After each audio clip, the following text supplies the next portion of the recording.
Hello friends, welcome to my channel. जैसा कि हमने पहले वीडियो में पढ़ लिया था इंडियन इकोनॉमी के कि हमारा इंडिया कैसा था ब्रिटिशर्स के आने से पहले। ठीक है, अब हम पढ़ते हैं कि हमें आज़ादी मिला तब हमारा इंडिया कैसा था, मतलब 1947 को ही हमारा इंडिया कैसा था ब्रिटिशर्स से आज़ादी लेने के पास। Indian economy on the eve of independence. ठीक है, तो हम इसमें बेसिकली देखेंगे कि हमारा तीनों सेक्टर का हाल कैसा था। एग्रीकल्चर सेक्टर का कैसा हाल था इंडिपेंडेंस के बाद मिलने के बाद, फॉरेन सेक्टर का कैसा हाल था, इंडस्ट्रियल सेक्टर का कैसा हाल था। ठीक है, तो सबसे पहले हम स्टार्ट करेंगे agriculture sector at the eve of independence. तो the characteristics of agriculture sector on the eve of independence are as follow. सबसे पहला सिस्टम क्या था? जमींदारी सिस्टम, जिसको लैंड टेन्योर सिस्टम भी बोलते हैं। ये सिस्टम में क्या होता था बेसिकली कि जो भी जमींदार होते थे वो फार्मर से टैक्स लेते थे, हर हाल में टैक्स लेते थे। ठीक है, चाहे वो लोग खेती करे चाहे नहीं करे, उनको कर्जा लेके ही देना क्यों ना पड़े, वो टैक्स लेते थे। और वही जमींदार, गवर्नमेंट एक टैक्स फिक्स कर दिया था, उसको जाके देते थे। अब बाकी जो बीच का मिलता था वो अब खुद रख लेते थे। अब इसमें फार्मर का एकदम फ़ायदा ही नहीं होता था। तो यही एक सबसे ख़राब सिस्टम था फार्मर लोग के लिए। तो सब इसमें समझते हैं इसका meaning. Under this system ownership right of the land was transferred from farmer to zamindar. मतलब जो लैंड का ओनरशिप राइट था वो फार्मर से जमींदार को दे दिया गया। ठीक है, that is zamindar were the nominal head of the land. Zamindar उस लैंड का हेड बन गया। Who collect the revenue from the farmer in the form of lagan and deposited to the colonial government. मतलब जो जमींदार होता था वो लगान लेता था फार्मर से और उसको डिपॉजिट कर देता था कॉलोनियल गवर्नमेंट में। मतलब 1947 तक हमारा एक लैंड टेन्योर सिस्टम था, जमींदारी सिस्टम था, जिसमें क्या होता था कि फार्मर टैक्स लेता था और गवर्नमेंट को दे देता था। गवर्नमेंट यहाँ पे कौन है? ब्रिटिशर्स। ठीक है, फिर और आगे पढ़ते हैं। The zamindar collect lagaan from the farmer regardless to the economic condition of the cultivator. मतलब जहाँ पे जमींदार collect lagaan from the farmer regardless, मतलब क्या हुआ है यहाँ पे कि हर हाल में लगान लेता था। जैसे क्या होता था, हमारा इंडियन एग्रीकल्चर हमेशा रेनफॉल पे डिपेंडेंट होता है। तो हो सकता है 3 महीना बारिश नहीं हुआ तो खेती भी नहीं हुआ। लेकिन यहाँ पे जमींदार फिर भी खेती नहीं होने के बाद भी टैक्स लेता ही था उससे, रिगार्डलेस, मतलब हर हाल में टैक्स लेता था। तो इससे हमारा एग्रीकल्चर सेक्टर का एक्सप्लॉयटेशन हुआ। ठीक है, अब दूसरा पॉइंट है कमर्शलाइजेशन ऑफ एग्रीकल्चर। तो इसका मतलब हम पढ़ते हैं, it refers to production of crops for sale rather than for self consumption.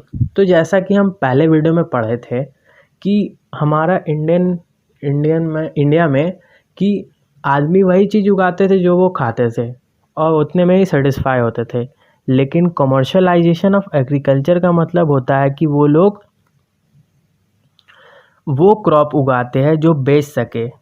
अब सेल्फ कंजप्शन नहीं करते हैं। It refers to production of crops for sale rather than for self consumption. जैसा कि पहले सेल्फ कंजम्पशन करते थे, अब वो नहीं करेंगे।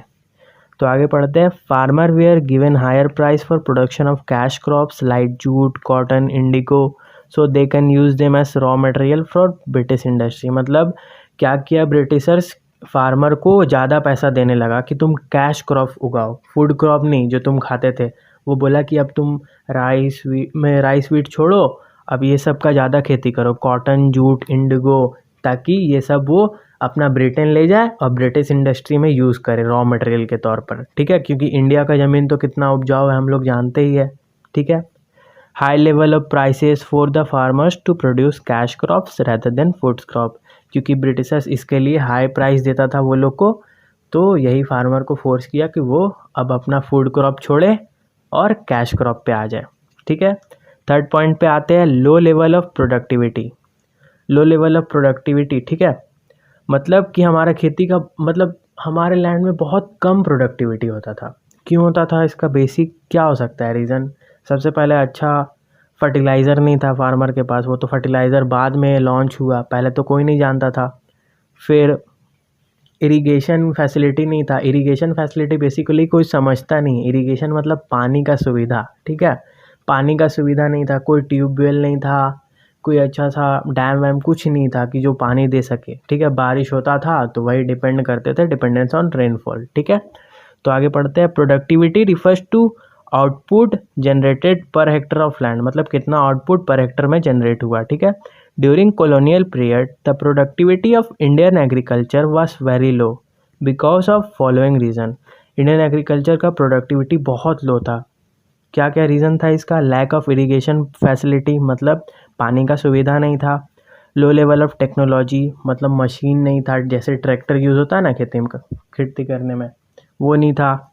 नेग्लिजिबल यूज़ ऑफ फर्टिलाइज़र, किसी को पता ही नहीं था कि फर्टिलाइज़र भी होता है, ठीक है। अब फोर्थ पॉइंट पे आते हैं।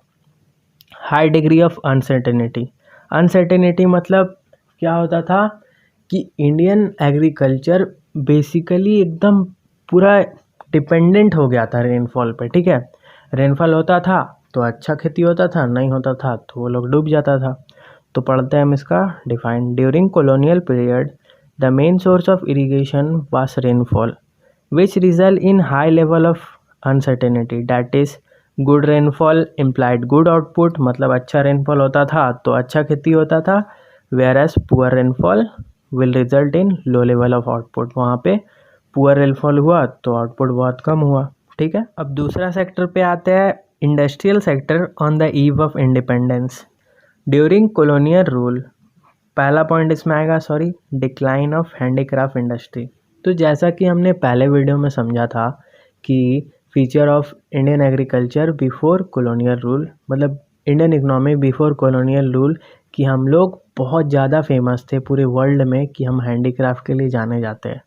तो ब्रिटिशर्स का किया, जो मेन ताकत था ना हम लोग का हैंडीक्राफ्ट इंडस्ट्री, उसी को ख़त्म करना शुरू किया।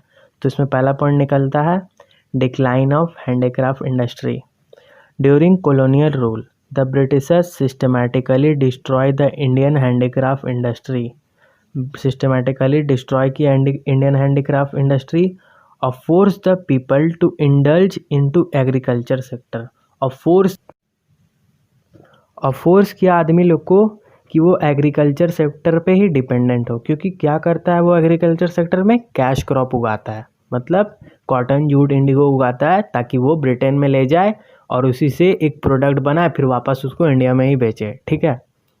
और इंडिया को डेवलपमेंट करने नहीं दे, वो सिर्फ अपना फ़ायदा देख रहा था। तो सबसे पहले वो क्या किया, इंडियन हैंडीक्राफ्ट इंडस्ट्री डिस्ट्रॉय किया, और फिर जितना आदमी बेरोजगार हो गया उसको बोला कि तुम एग्रीकल्चर सेक्टर में लग जाओ। इसमें क्या बेसिक मोटिव था? The basic motive of British to rule the basic motive of British rule behind this deindustrialization was twofold, मतलब दो तरह से वो डी इंडस्ट्रियलाइजेशन करना चाहता था, मतलब एकदम ख़त्म कर देना चाहता था कि इंडस्ट्री इंडिया का जो भी है वो ख़त्म हो जाए। तो सबसे पहले दो पॉइंट में इसको बांटा है, to convert India into supplier of raw material for industry of Britain. India को कन्वर्ट कर दो रॉ मटेरियल का सप्लायर में, कि वो खाली कैश क्रॉप उगाए जो ब्रिटेन में यूज़ हो सके, ठीक है। To develop India as a market of British manufacture good, दूसरा क्या था कि इंडिया में एक ऐसा मार्केट बना दो कि ब्रिटिश में जो वही लोग का रॉ मटेरियल से बना है ना प्रोडक्ट, वो ब्रिटिश यहाँ आके बेचे आराम से और पैसा भी कमाए, खुश भी रहे एकदम बढ़िया से, और इंडिया का बर्बादी हो खाली, ठीक है। अब दूसरा पॉइंट पे आते हैं, डिस्क्रिमिनेटरी टैरिफ पॉलिसी। देखो टैरिफ पॉलिसी क्या था ना कि हैंडीक्राफ्ट इंडस्ट्री तो बंद किया, ठीक है, फिर क्या किया, और भी जो कुछ था ना इंडिया का, मतलब ट्रेड तो पूरा वर्ल्ड वाइड होता था पहले, तो ब्रिटिशर्स क्या किया, अब है ना एकदम हाई टैक्स लगा दिया कि अब तुम बाहर अगर ट्रेड करोगे तो जैसे अभी ट्रेड कर रहे थे तो 10% चार्ज लग रहा था, एग्जांपल बता रहे, तो उस टाइम ब्रिटिशर्स लगा दिया 200%, एकदम डबल नहीं, क्या बोलेंगे इसको, 10 गुना लगा दिया था, 10 गुना कर दिया था ताकि इंडिया आ जाए घूम फिर के एग्रीकल्चर सेक्टर में, ठीक है। तो द ब्रिटिश गवर्नमेंट फॉलोड, क्या क्या फॉलो किया, फ्री ट्रेड और unrestricted entry of British good, मतलब जो ब्रिटिश गुड आए इंडिया में उसमें कोई टैक्स नहीं लगता था, ठीक है, उन लोग के लिए एकदम फ्री ट्रेड था।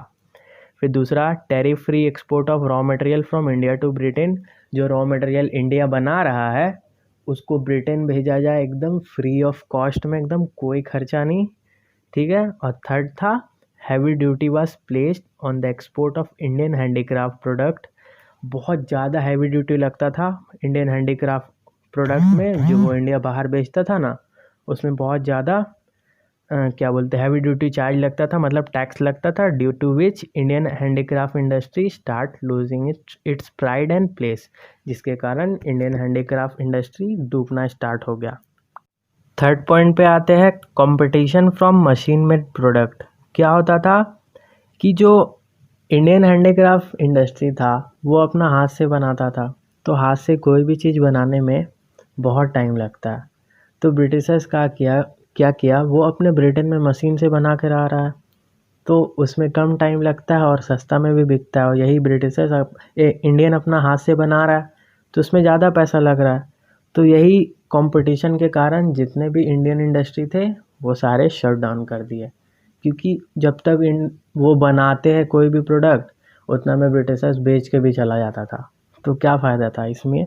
इसलिए Indian craftsman are far behind than the speed of machine, मतलब इंडियन के जो भी कलाकार थे वो मशीन के स्पीड से बहुत दूर थे, और उन लोग के लिए एक ही ऑप्शन बचा, hence only one alternative available for them is to shut down their enterprises. अपना सब कुछ बंद कर दो और चले जाओ, मतलब एग्रीकल्चर में चले जाओ। फोर्थ पॉइंट आता है lack of capital good industry. इसका डिफाइन पढ़ते तो समझ में आएगा। Capital good industry refers to those industry which are capable of producing machine tool. मतलब कैपिटल गुड इंडस्ट्री वो इंडस्ट्री होता है जो केपेबल है मशीन का टूल बनाने में। जैसे मशीन में बहुत सारा टूल लगता है तब ना जुड़ के एक बड़ा सा मशीन बनता है, तो वही हम लोग इंडिया में बहुत कम था, और ब्रिटिशर्स आया भी जो एक दो था उसको ख़त्म कर दिया। During colonial period there was no capital good industry worth the name. Moreover, the Britishers does not pay any attention in promoting or supporting this industry. मतलब एक तो नाम का कोई भी कैपिटल गुड इंडस्ट्री नहीं था हम लोग के पास कॉलोनियल पीरियड में, मतलब ब्रिटिशर्स जब राज कर रहा था तब कोई भी कैपिटल गुड इंडस्ट्री नहीं था, और ब्रिटिशर्स कोई ध्यान भी नहीं देता था कि इसको प्रमोट करे और सपोर्ट करे और डेवलपमेंट के लिए इसका काम करे, क्योंकि they only want India to be the supplier of raw material only. वो लोग खाली चाहता था कि इंडिया के लोग एग्रीकल्चर सेक्टर में चले जाए और रॉ मटेरियल सप्लाई करे ब्रिटिश इंडस्ट्री के लिए, ठीक है। फिफ्थ पॉइंट में आते हैं change in pattern of demand. The impact of British culture started to arise in the public as a result of new class emerge in India.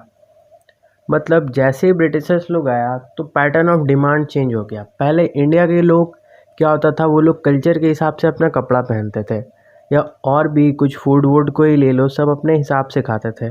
लेकिन अभी क्या हुआ, ब्रिटिशर्स आने के बाद हमारा इंडिया का कल्चर भी धीरे धीरे भूलते गए लोग और ब्रिटिश के पैटर्न में घुस गए। जैसे कि फ़ास्ट फूड का डिमांड बढ़ते जा रहा है दिन बर दिन, अभी भी देख लो तो फ़ास्ट फूड का डिमांड बढ़ते ही जाता है। फिर कपड़ा का भी पहले कैसा कैसा कपड़ा होता था अभी कैसा चेंज हो गया, ये सब इम्पैक्ट ब्रिटिशर्स ही लाया था। नेक्स्ट सेक्टर हम अपने अगले वीडियो में पढ़ेंगे। आज के लिए बस इतना ही, मैं वीडियो को लंबा नहीं करना चाहता हूँ, इसलिए इतने में ही रहने देते हैं।